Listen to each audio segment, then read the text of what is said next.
যে ব্যক্তি সকাল বেলা তিনবার তেলাওয়াত করবে আউযু বিল্লাহিস সামিউল আলিম মিনাশ শাইতানির রাজিম, এরপরে সূরা হাশরের শেষ তিনটি আয়াত তেলাওয়াত করবে, রব্বুল আলামিন ওই ব্যক্তির জন্য ৭০,০০০ ফেরেশতা নিয়োগ দিবেন যারা সারা দিন ওই লোকের জন্য মাগফিরাতের দোয়া করবে।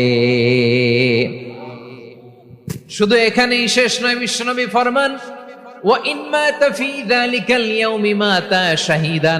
ওই দিন যদি ওই ব্যক্তিটা ইন্তেকাল করে, সে শহীদ হয়ে কিয়ামতের দিন আল্লাহর সামনে দাঁড়াবে।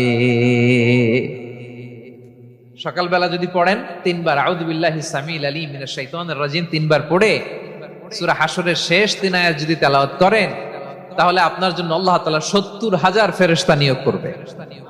সারা দিন তারা আপনার জন্য মাগফিরাতের দোয়া করবে, আর ওই দিন ইন্তেকাল করলে আল্লাহ তাআলা শহীদ হিসেবে আপনাকে কিয়ামতের দিন দাঁড় করাবে। সুবহানাল্লাহ, এত আস্তে। আবার সন্ধ্যাবেলায় যদি পড়েন, সারা রাতের জন্য ৭০,০০০ ফেরেশতা মাগফিরাতের দোয়া করবে। ওই রাতে মারা গেলে শাহাদাতের মৃত্যু নসিব হয়ে যাবে।